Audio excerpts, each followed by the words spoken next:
Bismillahirrahmanirrahim. Assalamu alaikum to all viewers. Today we will discuss about Lewis acids and Lewis base. जैसे कल हमने theory पढ़ी थी Lewis की, उसके अकॉर्डिंग क्या था कि हमने डेफिनेशन पढ़ी थी Lewis acids की और Lewis bases की, ठीक है। तो उसके अकॉर्डिंग क्या था, हर वो स्पीशीज जो इलेक्ट्रॉन पेयर एक्सेप्ट करेगी वो था लिविस एसिड, ठीक है। हर वो स्पीशीज इलेक्ट्रॉन पेयर एक्सेप्टर्स को उसने एसिड का नेम दिया था, इलेक्ट्रॉन पेयर डोनर को बेस का नेम दिया था। तो आज हम डिफ्रेंशिएट करेंगे कि कौन कौन से लिविस एसिड्स हैं और कौन कौन से लिविस बेसिस हैं, ठीक है। जो इसमें फर्स्ट जो एग्जांपल्स हैं जो इनको कंपेयर करके हम लोग स्टडी करेंगे लिविस एसिड और बेस को, ताकि हमें जल्दी से समझ आ जाए और ये बहुत ही इंटरेस्टिंग आर्टिकल की फॉर्म में हमारे माइंड में बैठ जाए। तो क्या है, molecules in which central atom has incomplete octet, means to से ऑक्टेट रूल का तो आप लोगों को पता हो, जैसे कि हम लोगों ने ये 9th क्लास में पढ़ा भी हुआ है कि जो एलिमेंट का हर एटम का अपने वैलेंस शेल में जो आखिरी शेल में नंबर ऑफ 8 इलेक्ट्रॉन्स को कंप्लीट करने का जो रूल है उसे हम क्या बोलते थे, ऑक्टेट रूल।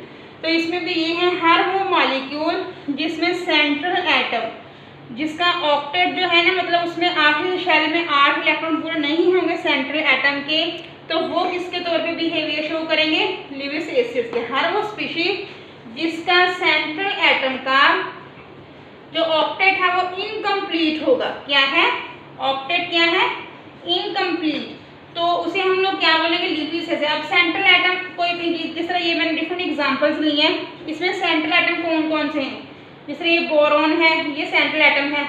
जिस तरह कल मैंने एग्जांपल भी आप लोगों को इसकी डिटेल भी बताई थी, ऐसे था। बोरॉन के वैलेंस शेल में क्या थे, 3 इलेक्ट्रॉन होते हैं। अगर ये जो है एफ जो फ्लोरीन से अपना एक एक इलेक्ट्रॉन ले भी लेती है ऐसे, ठीक है, आफ्टर शेयरिंग इसके वैलेंस शेल में 6 इलेक्ट्रॉन होते हैं, लेकिन इसे कंप्लीट करने के लिए जरूरत कितने की है, 8 पूरे करने की पता है, इसे 2 की जरूरत है। तो ये जो 2 लेगा ये किसी भी लिविस बेसिक स्पीशीज से लेगा, तो इसमें सारे के सारे जो भी सेंट्रल एटम है, जिस तरह इसमें एल्यूमिनियम क्लोराइड में क्या है, एल्यूमिनियम क्या है, ये सेंट्रल एटम है, इसका भी जो ऑक्टेट है वो क्या होगा, इनकम्प्लीट होगा। इस तरह ये आयरन है, इसमें अगर हम लोग देखें, इसमें आयरन का भी जो ऑक्टेट है ये इनकम्प्लीट होगा। अगर ये क्लोरीन के साथ शेयरिंग कर भी लेती हैं, फिर भी इसके वैलेंस शेल में जो है नंबर ऑफ 8 इलेक्ट्रॉन जो है कंप्लीट नहीं होते इनके। इस वजह से ये किसके तौर पे बिहेवियर शो करती हैं, लिविस एसिड। इनको से जिन इलेक्ट्रॉन्स की से डेफिशिएंसी है ना इन एलिमेंट्स को, इन कंपाउंड्स को, वो क्या करेंगे, वो बेसिक स्पीशीज से इलेक्ट्रॉन पेयर को एक्सेप्ट कर लेंगी, ठीक है। पहला जो है इसका पॉइंट क्या हो गया, हर वो स्पीशीज जिसमें सेंट्रल एलिमेंट का ऑक्टेट इनकम्प्लीट होगा वो किसके तौर पे बिहेवियर शो करेंगे, लिविस एसिड के, ठीक है। तो क्या है, central atom only have 6 electron, ये मैंने इधर क्लेरिफाई भी कर दिया। इनका जो सेंट्रल एटम है, जिस तरह बोरॉन ट्राइफ्लोराइड का बी है, इसका एल्यूमिनियम है, इसका आयरन है, तो इसके सेंट्रल एटम के पास मैक्सिमम कितने इलेक्ट्रॉन होंगे, 6। आफ्टर शेयरिंग भी, तो इस जो 2 की डेफिशिएंसी है वो कहाँ से ये अकोमोडेट करेगा, 2 इलेक्ट्रॉन लिविस बेसिस से, तो they can accept an electron pair from Lewis bases. तो इसका ये था सेकंड फर्स्ट पॉइंट। इसी के पैरेलल में अगर हम लोग लिविस बेसिस को देखें तो ये क्या था, इसमें सारी जो न्यूट्रल स्पीशीज होती हैं वो किसके तौर पे बिहेवियर शो करती हैं, लिविस बेस के तौर पे। अब क्या है, neutral species having at least 1 lone pair of electron, क्या होते हैं, उनके पास इलेक्ट्रॉन का एक आजाद जोड़ा होता है, lone pair of electron present होते हैं, जो कि वो डोनेट करने की टेंडेंसी रखते हैं। अब जिस तरह देखें, ये कल हम लोगों ने बोरॉन ट्राइफ्लोराइड प्लस में अमोनिया का जो है एग्जांपल स्टडी की थी, ठीक है। तो बोरॉन को जो 2 इलेक्ट्रॉन इसके पास 6 हो गए थे ना, तो इसको जरूरत कितने की थी, 8 की। जो 2 की डेफिशिएंसी है वो अमोनिया से ये लेके स्टेबल कंपाउंड बना लेगा, ठीक है, कोऑर्डिनेट कोवलेंट बॉन्ड बन जाएगा इन दोनों के दरमियान। तो इस तरह से जितनी भी न्यूट्रल स्पीशीज हैं वो किसके तौर पर बिहेवियर शो करेंगे, लिविस बेस के।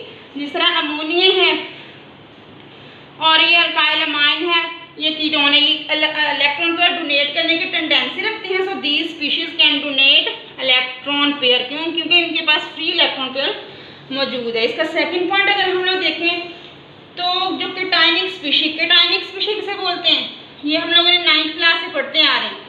हर वो स्पीशीज जो पॉजिटिवली चार्ज हो, क्या है, जो पॉजिटिवली चार्ज हो उसे हम लोग क्या बोलते थे, केटायनिक स्पीशीज या सिंपल आयन, जिस तरह सोडियम है, सोडियम आयन है ये Na पॉजिटिव, पोटाशियम आयन है और ये क्या है, कैल्शियम आयन है।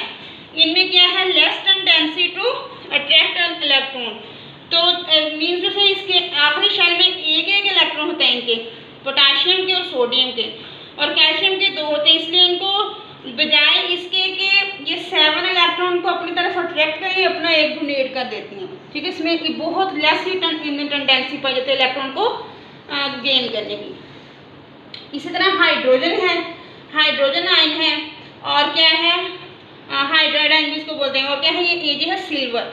इनमें जो है ज़्यादा tendency, greater tendency to attract a pair of electron, या इलेक्ट्रॉन को एक्सेप्ट करने की ज़्यादा टेंडेंसी पाई जाती है सोडियम में, ये जो है हाइड्रोजन में और सिल्वर में। जितनी भी कैटायनिक स्पीशीज हैं वो ऑलमोस्ट जो है लिविस एसिड का बिहेवियर शो करती हैं। According to Lewis all cationic species act as a Lewis acid. ठीक है, ज़्यादातर जो स्पीशीज हैं ना वो किसके तौर पे बिहेवियर शो करती हैं, कैटायनिक स्पीशीज एसिड के तौर पे। और जो एनायनिक स्पीशी हैं, एनायनिक स्पीशी किसे बोलते हैं, जिन पे नेगेटिव चार्ज होगा वो क्या होंगी, एनायन। एनायन का मतलब है नेगेटिवली चार्ज स्पीशी। जिस तरह साइनाइड है, इसमें चार्ज नजर आया, कौन सा चार्ज है, नेगेटिव का साइन, जिसका मतलब क्या है, इसके पास इलेक्ट्रॉन की एक्सेस है, ये डोनेट करने की टेंडेंसी रखते हैं। इस तरह क्लोरीन है, क्लोरीन भी इलेक्ट्रॉन को डोनेट करने की टेंडेंसी रखता है, क्लोराइड आयन है ये क्या है, हाइड्रोक्साइड आयन, ये भी क्या है, एनायनिक स्पीशीज हैं। ये इलेक्ट्रॉन को डोनेट करने की जो है बॉन्डिंग बनाती है, तो इसमें इलेक्ट्रॉन डोनर के तौर पे ये एक्ट करती हैं। तो ये सारे के सारे क्या हैं, साइनाइड, क्लोराइड और हाइड्रोक्साइड आयन, ये जो आयन हैं किसके तौर पे बिहेवियर शो कर रहे हैं, लिविस बेस के तौर पे। अब इसके अगर हम लोग टोटली समराइज करें थोड़ा सा, तो जितनी भी स्पीशीज जिनके सेंट्रल एटम का ऑक्टेट इनकम्प्लीट होगा वो लिविस एसिड्स हैं, जिनके पास लोन पेयर ऑफ इलेक्ट्रॉन होगा वो लिविस बेसिस हैं।